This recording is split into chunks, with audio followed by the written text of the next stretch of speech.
மதுரையில ஜல்லிக்கட்டு மைதானம் திறந்தாங்க. நம்ம எல்லாரும் பார்த்தோம் இல்லையா? அது ஆமா. வந்து மிகப்பெரிய சர்ச்சையாச்சு. கலைஞர் நூற்றாண்டு வளாகம் சொல்லிட்டு அதுக்கு பேர்லாம் வச்சாங்க. அது மிகப்பெரிய சர்ச்சையை ஏற்படுத்திச்சு. அந்த மைதானத்துல இன்னைக்கு முதல் முறையாக ஜல்லிக்கட்டு போட்டியானது நடைபெற்றிருக்கிறது. முதலமைச்சர் ஸ்டாலின் அவர்கள் தொடங்கி வைத்திருக்கிறார். தொடங்கி வைத்திருக்காரு. அப்புறம் அதுக்கு வந்து பரிசுகள்லாம் குடுத்துருக்காங்க. அதுல யார் ஜெயிச்சா? நேத்து கூட நம்ம பார்த்தோமே கார் பரிசு. கார் பரிசு. தார் தார் கார். தார் கார். தார் வந்து பரிசு குடுத்துருக்காங்க. அதெல்லாம் பார்க்கறதுக்கு முன்னாடி அங்க வந்து ஜல்லிக்கட்டுக்காக ஒரு நினைவு ஏறு தழுவுதல் மாதிரி ஒண்ணு வச்சிருக்காங்க. ஆமா. ஒரு சிலை. ஒரு மாடு பிடிக்கிற மாதிரி ஒரு சிலை. ஒரு மாடுபிடி வீரர் ஏறு தழுவுறது போல ஒரு சிலை. அந்த சிலையில வந்து ஒரு மனிதர் இருக்கிற மாதிரி வடிவமைச்சிருக்காங்க இல்லையா? அது வந்து சவுக்கு சங்கர் மாதிரி இருக்கு அப்படின்னு ஊருக்குள்ள ஒரு புரளி. ஊருக்குள்ள புரளிலாம் இல்ல. நான் காலைல எழுந்து ட்விட்டர்ல வந்து இப்படி தள்ளிக்கிட்டே இருந்தேன். இன்னும் சவுக்கு சங்கர் ஏதோ சிலை வச்சிருக்காங்க. சவுக்கு சங்கரே எக்ஸ் தளத்தில் எடுத்து போட்டிருக்காரு. என் நினைவாக ஏறு தழுவுதல் அரங்கத்தில் எனக்கு சிலை வைத்த தமிழக அரசுக்கு நன்றி. இல்ல புரியல. ஆனா சத்தியமா பார்க்கும்பொழுது கொஞ்சம் சவுக்கு சங்கர் மாதிரியே இருக்கு. அதே ஹேர் ஸ்டைலு, அதே மீசை அந்த மாதிரி தான் இருக்கு. சரி ஓகே அப்படி வச்சிருக்காங்க. அங்க வந்து நடந்திருக்குது. நடந்ததுல வந்து யார் ஜெயிச்சிருக்கிறா, அந்த தார் காரை யார் வாங்கினா அப்படிங்கிறத நீங்க பார்க்கணும் அப்படின்னா அபிசித்திக் அப்படிங்கிறவர் வாங்கிட்டாரு. மதுரையில 10 மாடு. கீழக்கரை ஜல்லிக்கட்டு நிறைவடைந்த நிலையில் 10 காளைகளை அடக்கிய அபிசித்தர் முதலிடம். அலங்காநல்லூர் ஜல்லிக்கட்டு போட்டியில் முதல் பரிசை தவறவிட்ட நிலையில் அபிசித்தர் முதலிடம் பிடித்தார். அங்க ஃபர்ஸ்ட் பிரைஸ் தவற விட்டா இங்க வந்து பிடிச்சிடுறாங்க. அங்க குற்றச்சாட்டு வர வச்சிருந்தாரு. நான் இது போல வேற மாவட்டத்தை சேர்ந்தவன், அமைச்சர் மூர்த்தி அவர்கள் என்னுடைய வெற்றியை தட்டி பறிச்சிட்டு இந்த மாதிரி குற்றச்சாட்டு சொல்லியிருந்தாரு. இங்க அடிச்சிட்டாரு. தார் கார் வாங்கி ஓட்டிட்டு போயிட்டே இருக்காரு. கார் 6 காளைகளை அடக்கிய சின்னப்பட்டி தமிழரசன் பரத் ஆகியோர் 2ஆம் இடம் பிடித்தனர். 6 10 காளை தார் நானும் பிடிக்கலாம். சரி அடுத்த கண்டென்ட் என்னன்னு அப்படின்னு பாத்தீங்கன்னா முக்கியமான கண்டென்ட் என்ன கண்டென்ட் நீதான் எடுத்து வச்சிருக்க. கோயம்பேடு பஸ் ஸ்டாண்டுக்குள்ள ஆமணி பஸ் நிக்கூடாது. ஏற்கனவே இன்னும் கவர்மெண்ட் பஸ் பூரா அங்க போக சொல்லிட்டாங்க. ஆமணி பஸ்ஸுமே அங்க இருந்தா கிளம்பணும். அப்ப சென்னை டவுன் பஸ் மட்டும் தான் அங்க நிக்கணுமா? ஆமா, வேற எதுவுமே நிக்க கூடாது. வேறு சில மாவட்டங்களை சேர்ந்த பஸ்கள் மட்டும் தான் அங்க நிக்கணும் அப்படின்னு சொல்லியிருந்தாங்க இல்லையா? ஆமணி பஸ் உரிமையாளர் நீங்க என்ன சொல்லியிருக்காங்க அப்படின்னா கோயம்பேட்டுல இருந்து தான் பேருந்து எடுப்போம். என்ன பண்ண முடியும்? கேஸ் போடுறீங்களா போட்டுக்குங்க, நாங்க கோர்ட்ல பார்த்து. ஆம்னி பேருந்துகள் சென்னை மாநகரத்திற்குள் பயணிகளை ஏற்றுவதோ இறக்கி விடுவதோ அனுமதிக்கப்படாது. மீறினால் குற்றவியல் சட்டப்படி ஆம்னி பேருந்து ஆபரேட்டர்கள் மீது நடவடிக்கை அப்படின்னு போக்குவரத்து ஆணையர் சொல்லியிருக்கிறாங்க. கோயம்பேட்டில் இருந்து பேருந்துகள் இயக்கப்படும் என்று ஆம்னி பேருந்து உரிமையாளர்கள் அறிவித்திருந்தனர். ஆம்னி பேருந்து உரிமையாளர்கள் திட்டவட்டமாக தெரிவித்த நிலையில் போக்குவரத்து ஆணையர் உத்தரவு. அப்போ கூடாதுங்கிறாங்க.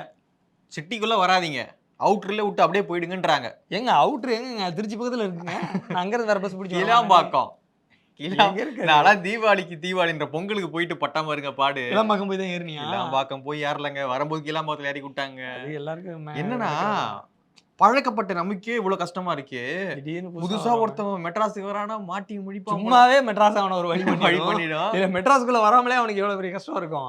மெட்ராஸ் வந்து தம்பி இறங்கு, அவன் வந்துச்சா மெட்ராஸ் இல்ல இங்க இருந்து ஒரு 40 கிலோமீட்டர் போனோம். இன்னும் ஒரு 2 மணி நேரம் நீ டிராவல் பண்ணணும். அதுலயே ரேபிடோ புக் பண்ணா அதுக்கு ஒரு சார்ஜ் வருது.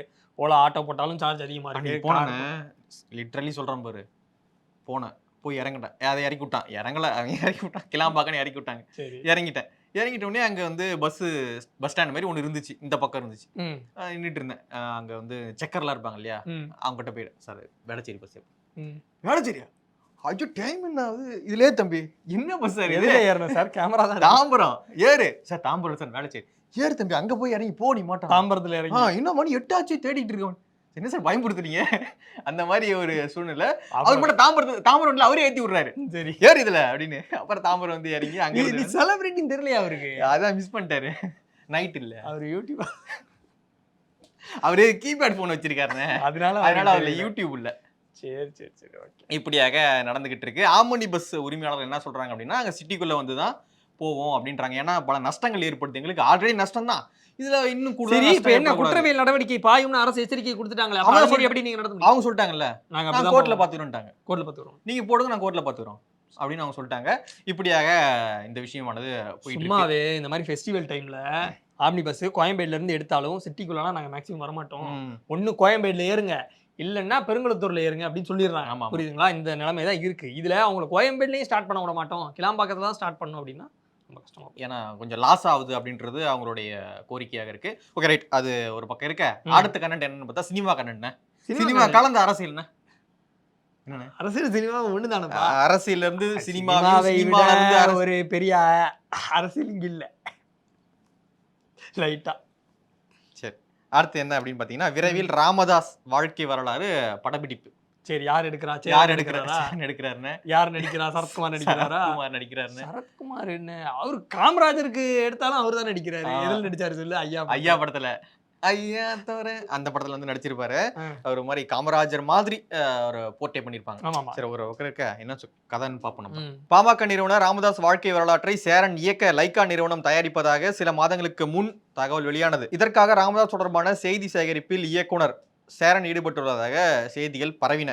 தற்போது ராமதாஸாக நடிகர் சரத்குமார் நடிக்க உள்ளதாகவும் படப்பிடிப்பு விரைவில் தொடங்க உள்ளதாகவும் தகவல் வெளியாகி பாமகவினரை உற்சாகத்தில் ஆழ்த்தியுள்ளது. பாமகவினர் உற்சாகமா இருக்காங்க. லைக்கா தயாரிக்கிறாங்க. லைக்கா யார் சொல்லு? லைக்கா யாரு தெரியாதுங்க. லைக்கா போய் ஹெட்டா யார் இருக்காங்க அப்படின்னா தமிழ்குமரன். ஜிகே மணி இருக்காரு இல்லையா பாமகல? ஆமா, அவங்களுடைய சன்னு. ஓ, அதனாலதான் எடுக்கிறாங்க. அதனால இப்படி போகுது போல. சரி, ஓகே, சரி, ரைட். அது ஒரு பக்கம் இருக்க, இப்படி வந்து ராமதாஸ் அவர்களுடைய வாழ்க்கை வரலாறு படமாகுது அப்படின்னு வந்து செய்தி வந்துட்டு இருக்கு. இது என்னைக்கு தொடங்கி என்னைக்கு முடிப்பாங்க அப்படின்னு தெரியல. சேரன் அவர்கள் எடுக்கிறாரு. ஒரு சிறந்த ஒரு இயக்குனர் தான். ஆனா எப்படி அவுட்புட் வரப்போகுது அப்படின்றத நம்ம வெயிட் பண்ணி பார்ப்போம்.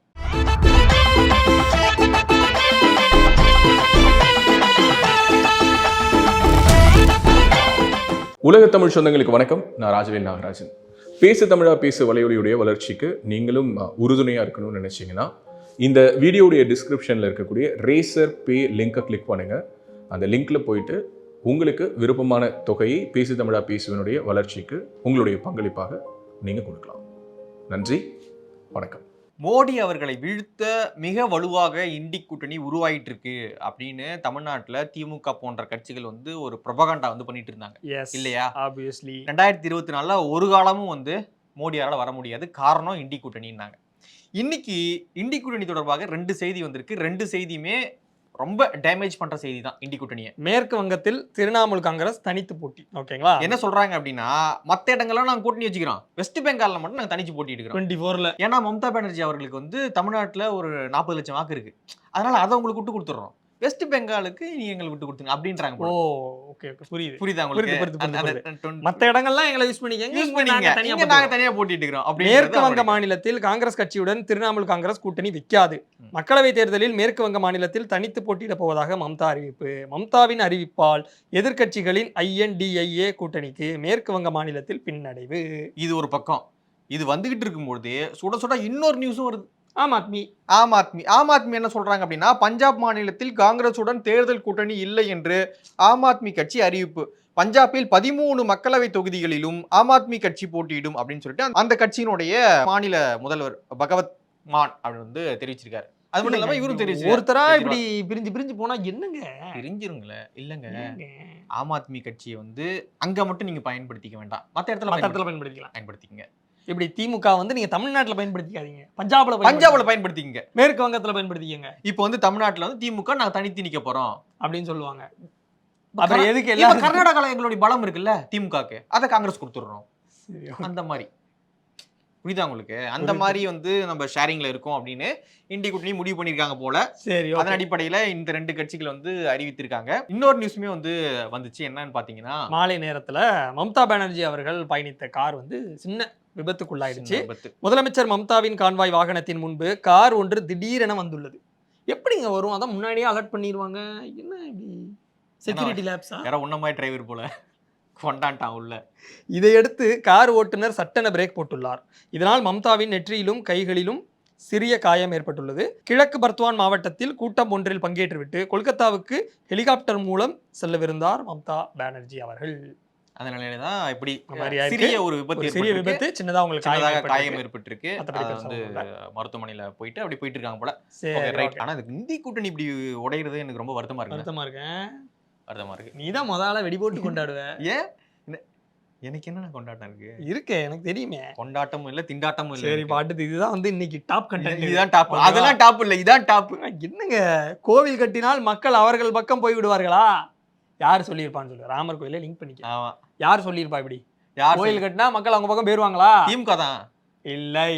நெக்ஸ்ட் வா. நெக்ஸ்ட் திமுகனா விசிகா இல்ல, விசிகானா கம்யூனிஸ்ட் இல்ல, வேற கட்சியே இல்லைங்க. நாம் தமிழரா? ஒரு படத்தோட ஒரு டெம்ப்ளேட் ஒன்று போடுவாங்க, ஒருத்தர் கூடையை கவுத்திட்டு நிற்பாரு, வடிவேல் போய் இவருக்கு இதே வேலையா போச்சு, திமுக காரங்களுக்கு இதே வேலையா போச்சு, புரட்சி தமிழர் சார் நீங்க என்ன பண்றீங்க? புரட்சி பண்ணோம். அவங்க ஸ்கிரிப்ட் எப்படி உங்க ஆபீஸ்க்கு வந்துச்சு? புரட்சி தமிழர் புரட்சி பண்ணக்கூடாதா? கோவில் கட்டினால் மக்கள் ஆதரிப்பார்கள் என்றால் எல்லோரும் கோவில் கட்ட போய் விடுவார்கள். ராமர் கோவில் விவகாரம் குறித்த கேள்விக்கு அதிமுக பொதுச் செயலாளர் எடப்பாடி பழனிசாமி பதில். கற்பனை பண்ணாதீங்க ஓட்டு வந்துருன்னு. 40-40 2024 புரட்சி தமிழர் உடைய தலைமையில ஏடிஎம்கே வெற்றி பெறுது. கிரெடிட் மெசேஜ் எதுவும் வந்திருக்கான்னு பார்த்தேன். என்ன கிரெடிட்னு? அமௌண்ட் அமௌண்ட் அதெல்லாம் இல்லை, இப்போ வராது. இப்போ இந்த வீடியோ போட்டு காமிச்சுவாங்கய்யா. அப்படி கிடையாதுங்க. சொல்றேன், கள நிலவரம் அப்படி இருக்குன்னு சொல்லிட்டு அவங்க கட்சிக்காரங்க பேசிட்டு இருக்காங்க. நேற்று கூட வந்து உசிலம்பட்டி நகராட்சியோட சேர்மன், திமுக சேர்மன் போய் இணையறாங்க ஏடிஎம்கேல. அந்த அளவுக்கு கரிஷ்மா இருக்கு. நீங்க தான் பலமா இருக்கீங்க. கரிஷ்மா இருக்குன்றேன், அவ்வளவுதான். அப்புறம் என்ன பேசிட்டு 2024 அப்ப திமுக பக்கம் கிடையாது. திமுக பக்கம் என்னது? உங்கள் பக்கம் என்னது? காத்து காத்து காத்து இல்ல வாக்கு. ஓகே, உங்கள் பக்கம் வேற என்ன? எடப்பாடி என்ன சொல்லியிருக்காரு? தலித் பெண் வந்து திமுக எம்எல்ஏ குடும்பத்தால சித்திரவதை கருணாநிதி அவர்களை எதிர்த்து போராட்டம் நடத்துவோம் அப்படின்னு சொல்லியிருக்காங்க. சிறுமி சித்திரவதை செய்யப்பட்டதை அடுத்து அதிமுக போராட்டம் அறிவிப்பு. அனைத்து மாவட்ட தலைநகரங்களிலும் மாநிலம் தழுவிய போராட்டம். வரும் 1ஆம் தேதி ஆர்ப்பாட்டம். ஓகேங்களா? அதிமுக பொதுச் செயலாளர் எடப்பாடி பழனிசாமி அறிவிப்பு. பிப்ரவரி 1 தானே? மார்ச் 1 வச்சீங்கன்னா இன்னும் நல்லா இருக்கும். ஏன் இன்னைக்கே 24ஆம் தேதி ஆயிடுச்சு. ஒரு வாரம் ஆயிடுச்சுங்க. பொண்ணு வந்து இதான் பிரச்சனை சொல்லி ஒரு வாரம் ஆயிடுச்சு. இப்பதான் இன்னும் ஒரு வாரம் கழிச்சு ஆர்ப்பாட்டம். ஒரு வாரம் கழிச்சு இங்கதான் நீங்க ட்ரிக்ஸை பார்க்கணும். இன்னைக்கு எல்லாவனும் பேசுவான், நம்ம 10ஓட 11 ஆயிரும். ஓகே, ஒரு 2 வாரம் கழிச்சு எவனுமே பேச மாட்டான். அப்ப நம்ம பேசும்போது அப்படியே அப்படியே கொஞ்சம் அந்த வேவ் குறைஞ்சு போகும். அப்ப தூக்கி போடுவோம்ல, மறுபடியும் இப்படி தூக்கி நிறுத்துவோம். புரட்சி தமிழர்னே கிரெடிட் ஆகல. எப்போ ஆகும்? பாஜக மாநில தலைவர் அண்ணாமலை அவர்களுடைய எண்மண் எண் மக்கள் பாத யாத்திரையோடைய இன்னைக்கான அப்டேட் என்னன்னா, இன்னைக்கு தேதி 24 புதன்கிழமை சுபயோக சுப தினத்தில் இன்னைக்கான என்ன பாத்தீங்கன்னா, சீர்காழி காலை சீர்காழி மாயவரம் இல்ல கும்பகோணம் மாயவரம் நாகப்பட்டினம் அங்க தர்கா இருக்கு. சிதம்பரம் சீர்காழி என்னன்னா சொல்றேன், இல்ல லைட்டா காமெடி பண்ணோம். சீர்காழி காலையில அழினது காமெடின்னு சொல்றேன். சரி காலையில சீர்காழி, மாலையில காட்டுமன்னார் கோயில், மாலையில திட்டக்குடி. ஏன் திட்டக்குடின்னு பேர் வச்சிருக்காங்க தெரியல. ஏன் திட்டக்குடின்னு பேர் வச்சிருக்காங்க அப்படின்னா, அந்த ஊருக்கு போனாலே திட்டுவாங்கண்ணா. நீ போயிருக்கியா? இல்ல, போனது இல்ல. திட்டுவாங்கல்ல, எப்படி போக முடியும்? அதான் திட்ட. அப்ப இப்ப அண்ணாமலை போயிருக்காரு, அவரையும் திட்டுவாங்களா? எப்படி வந்த? எதுக்கு இந்த வேலையை பாக்குறேன்? எதுக்கு இந்த வேலையை பாக்குறேன்? எல்லாரும் போனா திட்டுவாங்கல்ல அப்படின்னு நீ தான் சொன்ன. சும்மா சரி அப்படின்னு ஒண்ணு போட்டேன்.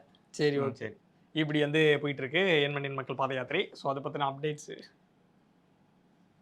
வேண்டானே. சரி, அடுத்தது என்ன அப்படின்னு பாத்தீங்கன்னா, பிஜேபியோடைய ஐடி விங் வந்து ஒரு போஸ்ட் ஒன்று போட்டிருக்காங்க. சரி ஓகே. ஒரு கார்ட்டூன் போட்டிருக்காங்க. அந்த கார்ட்டூன் வந்து பயங்கரமா ஷேர் ஆயிட்டு இருக்கு. அது என்ன கார்ட்டூன் அப்படின்னா, அந்த கார்ட்டூன் வந்து நீங்களே பாருங்க. அதில் என்ன போட்டிருக்காங்கன்னா, incoming call from Bihar Nitish Kumar. Okay, என்ன ஸ்டாலின் தமிழ்நாட்டில் இருந்து மறுபடியும் ஹிந்தி தெரியாதுன்னு ஏதோ சவுண்டு வருது அப்படின்னு. அதுக்கு நம்ம தம்பி சொன்னது படவசனம். நிதிஷ்ஜி, வேணும்னா நாங்கள் நடத்துகிற எல்லா ஸ்கூல்லையும் வந்து பாருங்க ஹிந்தி அச்சாவா சொல்லித்தரோம். அச்சாவா சொல்லித்தரோம், பகுத் அச்சாவா சொல்லித்தரோம் அப்படின்னு சொல்லிட்டு கிண்டல் பண்ற மாதிரியான ஒரு கார்ட்டூனை பிஜேபி வந்து ரெடி பண்ணி போட்டிருக்காங்க. எதனால இப்படி போட்டிருக்காங்க அப்படின்னு பாத்தீங்கன்னா, ஒரு போஸ்டர் வந்து போட்டிருந்தாங்க பிஜேபி. என்ன போஸ்டர்? Central BJP. ஓகே, அதுக்கு கீழே போயிட்டு ஹிந்தி தெரியாது போடா அப்படின்ற பணியை வந்து போஸ்ட் பண்ணியிருந்தாரு உதயநிதி. அதனால அதுக்கு கவுண்டர் கொடுக்கும் விதமாக நம்ம இப்படி ஒன்று பண்ணிடுவோம் அப்படின்னு வந்து பண்ணியிருக்காங்க அப்படின்னு வந்து தெரிய வருகிறது. ஹிந்தி தெரியாதானு எனக்கு தெரியாது, உனக்கு தெரியுமா? அச்சா பகுத் அச்சாவா? எனக்கு நஹிமாலும். மகிமா இல்ல, நஹிமாலும். எனக்கு பகுத் அச்சா. டுடே சுட்டியா? டுமாரோ ஜெட்டிக்ஸா? சுட்டினா லீவு. எங்க எப்படி கத்துக்கிற நீ? இது பிராத்மிக்கு முடிச்சிருங்க. பிராத்மிக்கே நான் சொல்லிதான் உனக்கு அப்படி ஒரு ஹிந்தி எக்ஸாம் இருக்குன்னு தெரியும். ப்ராப்பரா எனக்கு தெரியாதனாலும் மக்கள் மொழி எனக்கு தெரியும். டுடே கிராமர் அப்படின்றது எனக்கு தெரியாதுண்ணா. ஹிந்தில பேச தெரியும். சரி, இப்ப நீங்க லீவு அப்படின்னா டுடே சுட்டி. டுடே இங்கிலீஷ் இல்ல, அது பேசுவாங்கண்ணே. சரி, அங்க போ அப்படின்னா நீ அடிக்கடி ஆபீஸ்ல சொல்லுவல, அதுதான் ஈஸியா கேக்குறேன். சல்லோ இல்லடா, அந்தர்ஜாவ். அந்தர்ஜாவ்னா இங்க வாணு. ஓ, இங்க வாணு அர்த்தமா? சரி, அந்தர்ஜாவ் இதர்ஜாவ் பாதர்ஜாவ்னு சொல்லி. பாதர்ஜாவ்னா பாகர்ஜாவ்.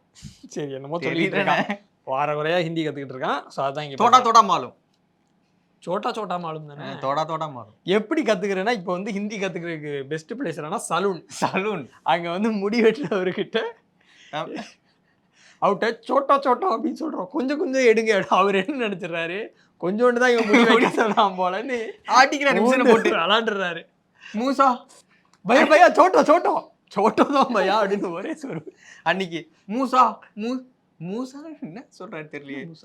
மூசா ஓ மீசையே தான் மூசாங்கிறாரா?